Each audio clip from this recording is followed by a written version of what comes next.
रात्रीचा प्रोग्राम आपला बाहेरचा स्तंभाजवळचा पूर्ण झालेला आहे आणि विहारामधली पूजापाठाचा कार्यक्रम आपण सकाळी आवर्त घेणार आहोत. तर सगळेजण इथे जमलो होतो आणि ना आपण पूजापाठ करण्यासाठी विधीला सुरुवात केलेली होती. आणि इतके जण उपस्थित नव्हते कारण की ना आज वर्किंग डे असल्या कारणाने जो तो आपल्या कामाला गेलेला होता आणि रात्री उपस्थिती सर्वांची जास्त होती. आणि त्यानंतर ज्यांना सुट्ट्या आहेत, जे घरी खाडे करून राहिलेले आहेत आजच्या दिनानिमित्त, तेवढ्यांची उपस्थिती होती. तेवढ्यांना मिळून आपण हा कार्यक्रम पूजेचा चालू केलेला होता. तर चला तर मग आपण पूजेला सुरुवात करतोय.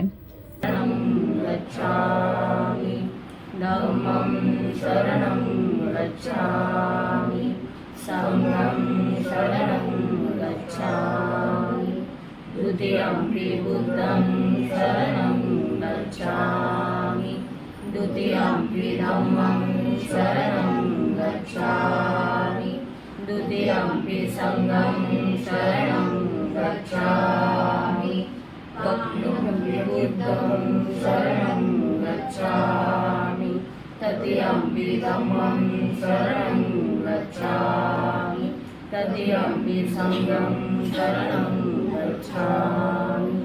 पाणातिपाता वेदमणि सिक्खापदं समादियामि, अदीन्यदाना वेदमणि सिक्खापदं समादियामि, कामेषु मिच्छाचारा वेदमणि सिक्खापदं समादियामि, मुसावादा वेदमणि सिक्खापदं समादियामि, सुरामेरयमजपमाददाना वेदमणि सिक्खापदं समादियामि.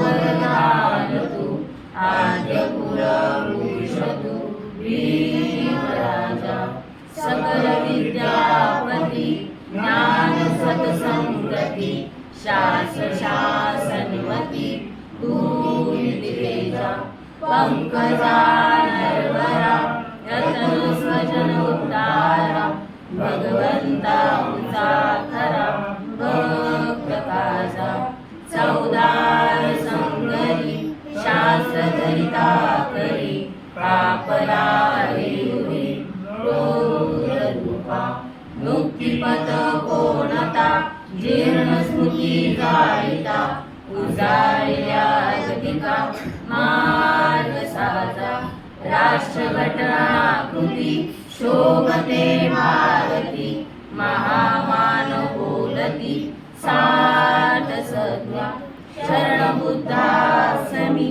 शरण धम्मास्मि शरण संघास्मि, भीमराजा भीमराजा भीमराजा.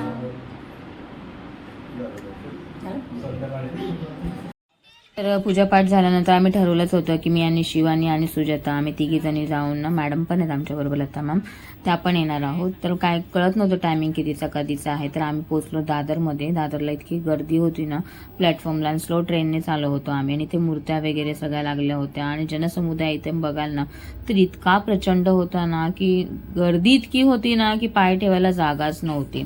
तरी पण आणि दरवर्षी सालाबादप्रमाणे आम्ही येतोच इथे, भले आपल्याला दर्शन नको मिळू दे. 2 दिवस अगोदर मी जाऊन दर्शन घेऊन येते, पण 6 डिसेंबर आलं की पुन्हा एकदा मी फेरी मारतच असते. तर इकडे बघू शकता हा छान असा ग्रुप आहे विदर्भातला, मराठवाड्यातला आलेला आहे. इथे कॉलेज स्टुडंट आहेत, त्यांनी छान असं सादरीकरण केलेलं आहे, ते तुम्हाला ऐकवते.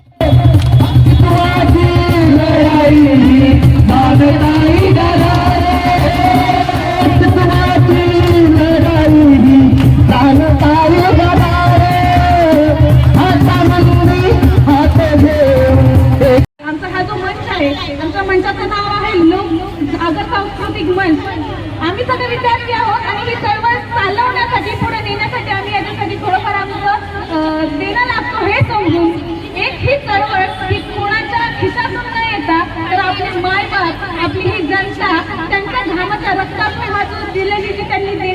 त्यातून आम्ही चालवतो. तर त्यामुळं मी तुम्हाला विनंती करते की जे शाहीर येतील तुमच्याकडून फ्लेक्स वगैरे बघाल तर प्रत्येक जागोजागी डॉक्टर बाबासाहेब आंबेडकर यांचे फ्लेक्स लागलेले होते, मोठे मोठे असे बॅनर लागलेले होते. खरंच ग्रेट माणूस, एक नंबर. म्हणजे एवढ्या क्वालिटीज होत्या ना यांच्यामध्ये की माणूस म्हणून माणसाला समजून घेण्याचा जो गुणधर्म होता, आणि म्हणून तर बौद्ध धम्माकडे त्यांनी आपल्याला नेलेला आहे. इतकं सुंदर छान पद्धतीने हे केलेलं आहे ना, म्हणजे एक माणूस दुसऱ्या माणसाला हीन पद्धतीने कसं हे करत होता, पण त्यातून देखील कोणत्याही माणसाचा जातीभेद न करता, जातीवाद न करता त्याने देखील शांतीने आणि कुठला धम्म आपल्याला चांगला मार्गदर्शन देऊ शकतं. तर म्हणूनच आपल्या सर्वांना बुद्ध धम्माचा मार्ग, बुद्ध धम्म देऊन आपल्याला सर्वांना बौद्धमय असं केलेलं आहे. तो एकच मानव म्हणजे आपले डॉक्टर बाबासाहेब आंबेडकर. आणि आजच डॉक्टर बाबासाहेब आंबेडकर यांचं महापरिनिर्वाण दिन झालेला आहे. तर खरंच खूप वाईट वाटतं की कमी वयामधून हे बाबा आपल्यातून निघून गेलेले आहेत, आणि आज जर असते तर खरंच खूप ग्रेटच. त्यानंतर आम्ही चालत चालत जात होतो ना, तर इकडून आम्हाला एक ना रॅली दिसली. तर आम्ही इथे थांबलो आणि थोडासा ना व्हिडिओ शूट केलेला आहे. इथे सगळे बनते आहेत आणि इथे कोणतरी आमदार कोणतरी आहेत, मला त्यांचं नाव नाही माहिती, बट त्यांच्याबरोबरच हे चालले होते. आणि शांत रीतीने झेंडा आपला पंचशिलेचा हातात घेऊन आणि सगळा बौद्ध भिक्खू संघ एकत्रित येत्या. फक्त आणि फक्त एकच त्यांच्या मुखातून आवाज येत होता, बुद्धम शरणं गच्छामि, धम्मम शरणं गच्छामि, संघम शरणं गच्छामि. जसं काल रात्री आपण रॅली केली होती, सेम तशाच रॅलीच्या पद्धतीने पण आम्ही मेणबत्ती घेऊन गेलो होतो. आणि त्यानंतर थेट आम्ही पोहोचलेलो आहोत राजगृहाकडे. कारण की राजगृह जे आहे हे मी पहिल्यांदा पाहत आहे, कारण की मी कधीच पाहिलं नव्हतं एवढ्या वर्षातनं, कारण की हे ईस्टला आहे. त्याच्यामुळे मला काय हे पाहताच आलेलं नाही आहे. पण शिवानीच्यामुळे आज मला ते पाहण्याचा योग आलेला आहे. तिला मी म्हटलं की चला आपण जाऊया, मला राजगृह तेवढं दाखव. ती म्हणाली ठीक आहे ताई आपण पण जाऊया. आणि आम्ही गेलो होतो. तिथे एक ना बाबा भेटले आम्हाला, जे त्यांनी ते 10 वर्षाचे असताना त्यांनी डॉक्टर बाबासाहेब आंबेडकर यांचं भाषण त्यांच्या गावामध्ये झालं होतं. समतेने एकोप्याने राहण्यासाठी तिकडे डॉक्टर बाबासाहेब आंबेडकर गेले होते. आणि तेव्हा त्यांची शूटिंग ही शिवानीच्या ना व्लॉगमध्ये तुम्हाला पाहायला मिळणारच आहे. तुम्ही नक्की तो व्लॉग बघा. आणि त्यानंतर आम्ही पोचलो ठाण्यामध्ये, कारण की आम्हाला आता तिथून लवकर निघायचं होतं, कारण की इतकी गर्दी पाहून ना खूप हे झालं होतं. त्याच्यामुळे म्हटलं नाही आता आपण जावं आणि पटकन यावं. तर इकडे आम्ही ठाण्यामध्ये पोचलो. इकडे बघाल तर ठाण्यातला पण इथे इतकी मोठा असा हे आहे ना, पुतळा आहे ना डॉक्टर बाबासाहेब आंबेडकरांचा, खूप छान पद्धतीने सजवलेला होता. आणि इकडे पण मी वंदन केलेलं आहे. त्यानंतर करून झाल्यानंतर आम्ही निघालो. अवतार तर इतका भंगार झाला होता ना की दिवसभर आम्ही फिरत होतो. आणि धूळ प्रदूषण इतकं असल्या कारणाने का स्किनची ना केअर करता नाही येते. बाहेर एकदा गेलो ना म्हणजे समजून जायचं स्किन केअर आणि हेअर केअर सगळी वाट लागणार आहे. बट असो, हा एक दिवस असा आहे की डॉक्टर बाबासाहेब आंबेडकरांना एवढ्या अन्याय अत्याचार सहन करून एवढ्या गोष्टींचं हे करून आम्हाला हे दिलेलं आहे. ह्या पाठचा माणूस जो आहे ना, त्याला असं वाटलं हा व्हिडिओ ना मी त्यासाठीच शूट करते, बट त्याचं निव्वळ म्हणजे ना असा बिंडक माणूस होता. मी म्हटलं जाऊ द्या, अठल्या लोकांच्या नादी काय लागायचं आहे. त्यानंतर आम्ही गेलेलो होतो, काहीतरी ना खायचं होतं. आम्ही डिसाईड करत होतो की काय प्यायचं. तर मग आम्ही तिथे गेलो आणि कॉकटेलमधून ना आम्ही ज्यूस प्यायला. ज्यूसचे पैसे पण शिवानीनेच दिलेले आहेत. त्यानंतर ज्यूस पित असताना तिला विचारत होते मी तू काय घेशील, तू जे घेशील ते मी घेईन म्हणून. मग आम्ही ते कॉकटेलचा एक मागवला होता ज्यूस, आणि मग दोघींनी घेतला. त्यानंतर मग त्या दुसरे एक आले की आम्हाला पण द्या म्हणून. मग त्या पोरगी होती तिच्याकडे असे मागणारे होते, मग तिला पण एक घेऊन दिला आम्ही. आणि इकडे बाजूलाच ना ज्वेलर्सचं दुकान पण होतं 1 ग्रॅम सोन्याचं. ठीक आहे, तर लक्ष तिकडे गेलं. म्हटलं बापरे छान आहे, बघूया कुठला सिलेक्ट करूया म्हणून असं आम्ही विचार करत होतो. आणि आम्ही घेतलेला आहे कॉकटेल. पिताना मला जो आनंद झाला, त्यानंतर मला एकतर घसा जास्तच जाम झाला होता. आणि त्यामध्ये कॉकटेल म्हणजे थंड असं हे ज्यूस घेतला होता. तर ज्यूस आमच्या दोघींचा आम्ही सेम मागवला होता.